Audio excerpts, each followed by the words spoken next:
quero inclusive convidar vocês que venham para cá também, para poder a gente ficar mais perto. Eu espero que isso não seja nenhum inconveniente para vocês, mas é porque nós, como estamos aqui num grupo menor, eu acho que isso me dá a sensação de maior proximidade. Tá certo?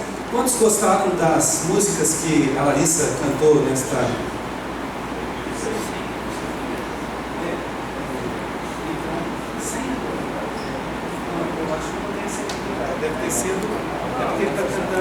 Você deve estar tentando abrir o PowerPoint. Se você abrir o PDF, não vai ter problema. Tudo bem? Tá. Quantos gostaram das músicas que a Larissa cantou? A letra falou forte, não foi isso? Estamos mesmo dispostos a fazer o que as letras das músicas nos diziam? Bem, quantos trouxeram a sua Bíblia? Vocês trouxeram a Bíblia? Deixem-me ver a Bíblia de vocês. Segurem a Bíblia bem alto agora e repitam depois de mim. Esta é a minha Bíblia. Eu sou o que ela diz que eu sou. Eu tenho o que ela diz que eu tenho. Eu posso fazer as coisas que ela diz que eu posso. Hoje eu vou aprender a palavra de Deus. A minha mente está alerta. O meu coração está receptivo. Hoje eu vou ser transformado. Eu nunca mais serei o mesmo. Porque eu vou receber agora a indestrutível, a incorruptível, a eterna palavra de Deus. Em nome de Jesus. Amém. Vocês acabaram de fazer um voto solene de obediência à palavra de Deus. E eu os convido a abrir comigo a palavra de Deus nessa passagem que já foi lida aqui no início da apresentação. É o texto de Êxodo capítulo 14. Bem, hoje é sexta-feira 13. Eu não sou supersticioso, mas eu gostaria que, por uma questão de simetria, nós tivéssemos agora Êxodo capítulo 13, mas não será Êxodo capítulo 14. Se o pessoal puder já projetar o PDF, eu agradeceria. Não será Êxodo capítulo 13, será Êxodo capítulo 14. Mas para compensar isso, vamos ler 13 versículos do capítulo 14. Já que não pode ser capítulo 13, vamos ler 13 versículos. Só que nós não vamos lê-lo em seguida, em sequência. E nós vamos fazer o seguinte: eu vou dizendo os versos e a gente vai lendo, tá bom? Vamos começar do primeiro. Êxodo 14, 1. O Senhor Deus disse a Moisés, agora o versículo 2: diga aos israelitas que voltem e acampem em frente de Piaiote, entre Migdol e o Mar Vermelho, perto de Baal-Zephon. Agora nós vamos pular para o versículo número 8. O Senhor fez com que Faraó, rei do Egito, continuasse teimando, e ele foi atrás dos israelitas que estavam saindo de maneira vitoriosa. Versículo 9. Os egípcios, com todos os seus cavalos, carros de guerra e cavaleiros, saíram atrás dos israelitas e os alcançaram onde eles estavam acampados na beira do Mar Vermelho, perto de Piaiote e de Baal-Zephon. Vamos agora para o versículo 13. Porém Moisés respondeu: não tenham medo, fiquem firmes, e vocês verão que o Senhor vai salvá-los hoje. Nunca mais vocês vão ver esses egípcios. Versículo 14. Vocês não terão de fazer nada, o Senhor lutará por vocês. Versículo 21 agora. Moisés estendeu a mão sobre o mar, e Deus, o Senhor, com um vento leste muito forte, fez com que o mar recuasse. O vento soprou a noite inteira e fez o mar virar terra seca. As águas foram divididas, versículo 22, e os israelitas passaram pelo mar em terra seca, com muralhas de água nos dois lados. Versículo 23. Os egípcios os perseguiram e foram atrás deles até o meio do mar, com todos os seus cavalos, carros de guerra e cavaleiros. Versículo 25. Os carros de guerra andavam com grandes dificuldades, pois Deus fez com que as rodas ficassem atoladas. Então os egípcios disseram: vamos fugir dos israelitas, o Senhor está lutando a favor deles e contra nós. Versículo 27. Moisés estendeu a mão sobre o mar, e quando amanheceu, o mar voltou ao normal. Os egípcios tentaram escapar das águas, porém o Senhor os jogou dentro do mar. Versículo 28. As águas voltaram e cobriram os carros de guerra, os cavaleiros e todo o exército egípcio que havia perseguido os israelitas no mar. E não sobrou nenhum egípcio com vida. E agora, o 13º versículo, que é o 31, que diz: quando viram o poder com que o Senhor havia derrotado os egípcios, os israelitas o temeram e creram em Deus o Senhor e no seu servo Moisés. Bem, essa é a história que nós já conhecemos muito bem, a história da travessia do Mar Vermelho. Todos nós ouvimos essa história desde que nós somos crianças, nós a conhecemos. E, é claro, no tempo que eu tenho aqui, não é possível que eu fale detalhadamente sobre toda a passagem. Então eu vou falar para você sobre esses versículos que eu selecionei, esses 13 versículos que eu selecionei nessa noite. Ah, sim, conseguimos a projeção do PowerPoint. Eu estava temeroso de que a gente não conseguisse. Bem, o tema de hoje à noite é sem saída, amanhã de manhã é sem água, e depois, na sexta-feira, no sábado à tarde, será sem pão. Tá certo? Sem saída, sem água e sem pão. Você já esteve numa situação em que você se sentiu sem saída?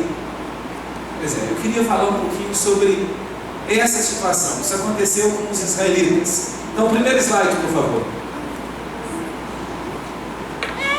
Um menino chegou da escola sabatina e a mãe perguntou para ele: o que você aprendeu na escola sabatina hoje? E ele respondeu: olha, a professora contou uma história de que havia uma guerra e alguns dos soldados de um determinado país foram aprisionados por outro país, e aí esse país enviou um grupo de resgate liderados por um homem chamado Moisés. Esse grupo de resgate ele foi até um país onde os outros estavam prisioneiros. Eles entraram lá, eles lutaram, travaram um combate com as pessoas daquele país, conseguiram resgatar os prisioneiros. Eles passaram por uma ponte em cima do mar e foram perseguidos pelo exército inimigo. Quando os exércitos inimigos estavam passando em cima dessa ponte, a ponte caiu, todos eles morreram e o povo escapou sem nenhum problema. E a mãe perguntou para ele: como é que você disse que era o nome do comandante da tropa de resgate? Ele disse: Moisés. E ela perguntou: e você ouviu isso lá na escola sabatina? E ele disse: foi. E ela falou: e tem certeza que a professora contou essa história? Ele disse assim: bem, não foi muito bem essa história que ela contou, mas se eu contasse para você a história que ela contou, você não ia acreditar. Tá certo? Então, uma criança que ouviu essa mesma narrativa que nós lemos hoje, não é isso? E achou que essa narrativa era uma narrativa tão espetacular, tão inacreditável, tão incrível, que ele resolveu dar uma ajudazinha à Bíblia e fez algumas pequenas alterações na história para que a mãe pudesse acreditar na história que ele havia contado. E nós acreditamos nessa história? Nós acreditamos nos milagres que Deus, de fato, opera na vida das pessoas? Nós acreditamos que Deus pode operar milagres na nossa própria vida? Vamos meditar um pouco sobre isso hoje à noite. Próximo slide. Bem, nós já lemos Êxodo capítulo 14, versículo 2, essa ordem de Deus para que os filhos de Israel se acampassem. Eles haviam saído do Egito, a gente sabe disso, eles estavam fugindo de Faraó e dos seus soldados.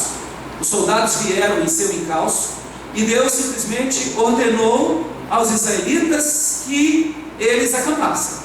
Agora, essa é uma ordem meio estranha, não é? Porque se você estivesse sendo perseguido por um monte de cachorro feroz, não é?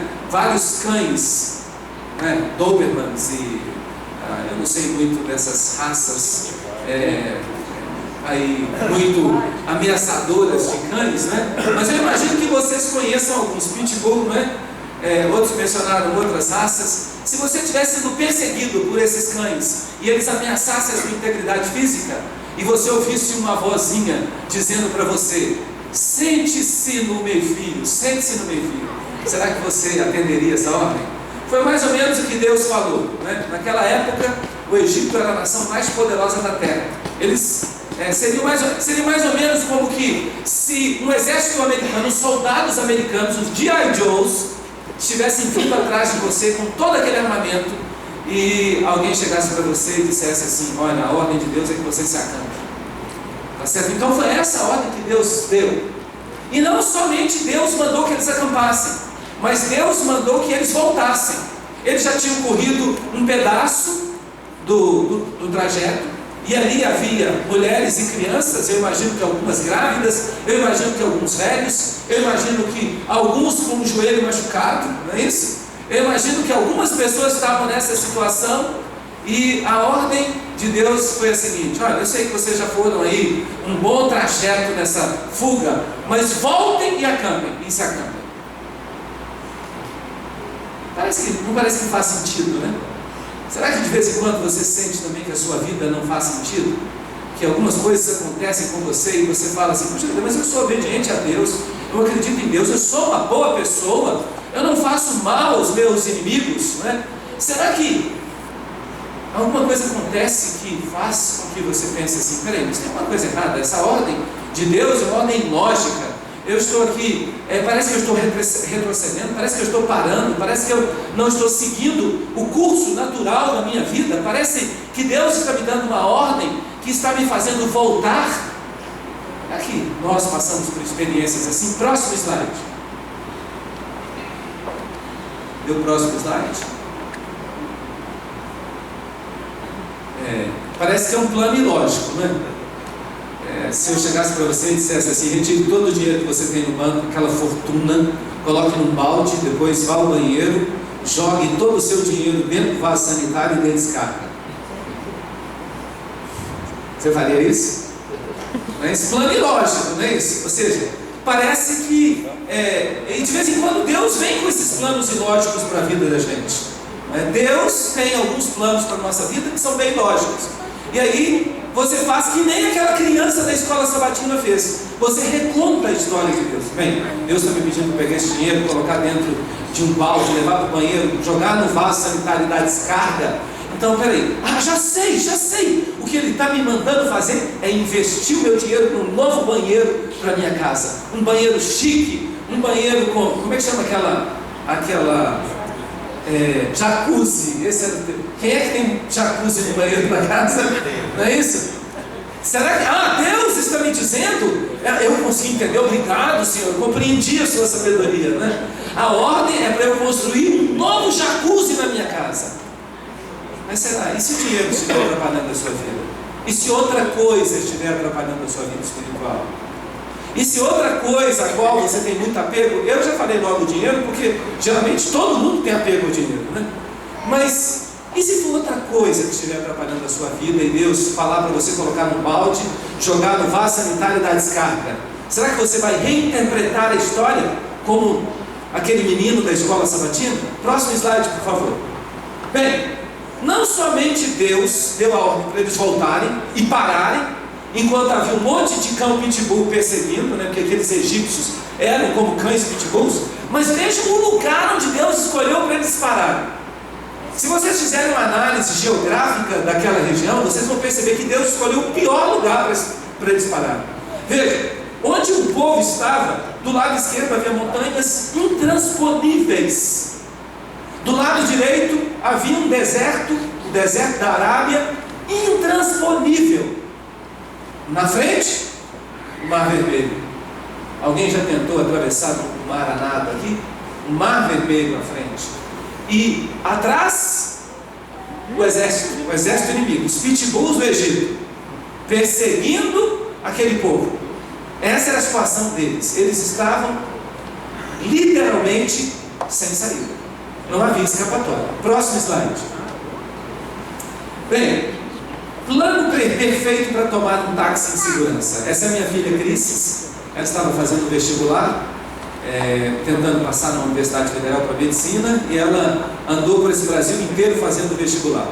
E um dia ela ia voltar, ia chegar tarde da noite, ia chegar quase 1h da manhã, porque ela já tinha ido para Belo Horizonte, tinha feito vestibular em Belo Horizonte, parece que na Federal, e ela ficou lá até, parece que era acho que não era Federal, acho que era uma outra universidade daquelas que você tem que ficar confinado para fazer a prova depois do pôr do sol, e ela tinha, eu acredito que era isso, e ela ficou lá e ela tomou o último avião de volta de Belo Horizonte para Campinas. E eu estava apavorado, porque eu não podia buscá-la. Eu tinha atividades, eu não podia buscá-la. O pastor às vezes nem sempre faz o que quer. Eu não podia buscá-la em Campinas, e ela estava residindo de fato naquela época, ela fazia o pré-vestibular em Campinas. E eu falei para ela: já sei, eu tenho um plano perfeito para você tomar um táxi em segurança. Quando você descer em Viracopos, você entra no táxi e na frente do motorista você pega o celular e me diz assim: eu estou num carro,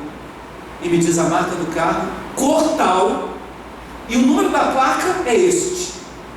Porque aí o motorista vai saber que eu sei onde você está, e eu sei com quem você está. E ela fez exatamente isso, pegou o táxi em Viracopos, né? E ela dizendo: pai, eu não vou fazer isso, o motorista vai ficar zangado. Não, eu falei: não vai, você faça isso, é o seu pai que está mandando. Esse plano é perfeito, não vai dar nenhum problema, e ele vai te levar tranquilamente para casa. E ela fez exatamente isso. Tomou o táxi, esperou que o táxi saísse do aeroporto. Ela me ligou e disse: eu estou num carro tal, cor tal, e o número da placa é tal. Quando ela terminou de dizer isso, o motorista falou assim: o que é isso? É assalto? Vocês estão querendo assaltar o meu carro? Isso é assalto? E sabe o que ele fez? Ele parou onde ele estava e pediu para minha filha descer. Vocês já imaginaram? Quase 1h da manhã, tá certo? E ele obrigou a minha filha a descer no lugar onde ela teve que sair procurando um lugar para tomar um ônibus. Sabe o que aconteceu? A minha filha ficou quase 1 mês sem falar comigo. Vocês estão rindo, né? Não foi engraçado. E outra coisa, ela não atendia o celular. Eu ligava para ela e ela não atendia. Ela me deu o castigo de ficar na expectativa até ela chegar em casa, tá certo? Para ela poder falar comigo. Ela ficou quase 1 mês sem falar comigo por causa disso, porque eu tinha um plano perfeito. Será que você tem um plano perfeito para a sua vida? Será que você tem um plano perfeito para resolver todos os seus problemas? Será que você tem um plano perfeito para você ser feliz? Será que você tem um plano perfeito para você ser salvo? E se esse plano não for tão perfeito assim? Bem, o meu plano era lógico, mas ele não funcionou. E o interessante é que às vezes os planos ilógicos de Deus funcionam. E foi exatamente isso. O plano era ilógico: voltar parte do caminho já andado, acampar onde não havia rota de escape. Isso era uma coisa ilógica. Nenhum estadista daria essa ordem, mas foi isso que Deus pediu. Veja no próximo slide o que aconteceu. Eles estavam com um futuro impassável. Eu sei que os jovens aqui, pelo menos, não se preocupam tanto com o futuro, se preocupam mais com o presente, mas nós, que talvez tenhamos mais aí algumas milhas a mais de vida, andados aí por este mundo, não seria bom se a gente tivesse alguma coisa que, num dia de engarrafamento desse em São Paulo, a gente pudesse simplesmente montar numa águia, cavalo, sei lá o que é aquilo, né? E voar por cima de todos os nossos problemas, né? Superando as dificuldades, voltando para a nossa vida normal, não é? Quando de repente as coisas acontecem na vida, a gente sofre aquele baque. Não seria bom se a gente pudesse alçar voo e passar por cima das dificuldades e aportar do outro lado? Mas esse não é o plano de Deus para a nossa vida. Então, a gente tem que se preocupar com o futuro, e mais do que o futuro, no próximo slide, a gente tem que se preocupar com o presente. Minha filha gosta de basquete, por isso que eu coloquei esse slide aí. Já viu que eu estou falando demais da minha filha, né? Pois é, mas é isso aí, ela gosta de basquete, ela joga basquete, e a minha família é uma família de atletas. O Mário, por exemplo, é um tenista exímio, não é isso, Mário? Certo? Por mais que aqueles cabelos brancos façam vocês desconfiarem. Mas já imaginaram um presente que é impossível? A situação deles não era nenhuma preocupação com o futuro.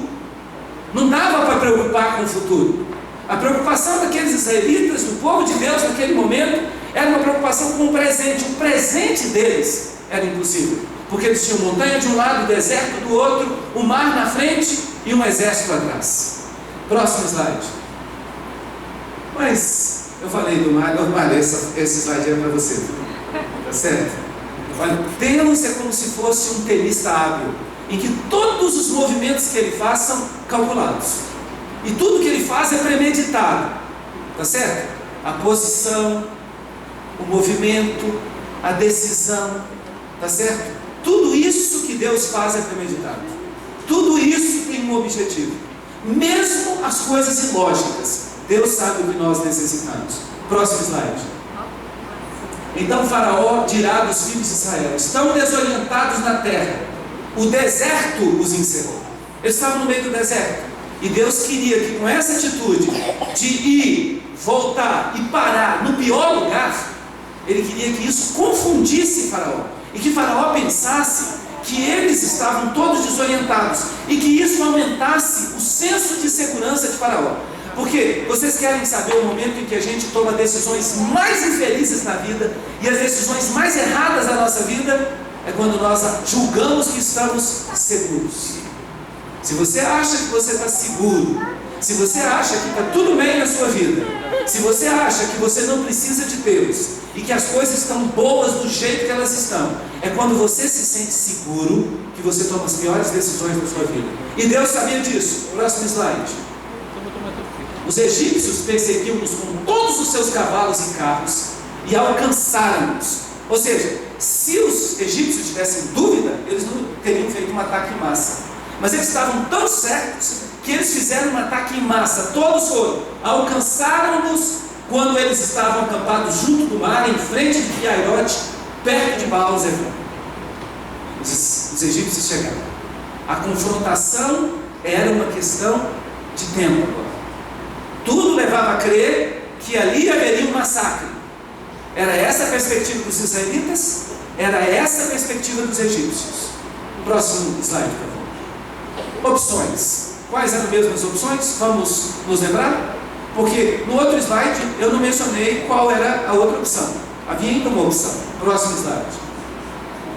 Uma das opções era que eles parassem, ficassem ali. Porque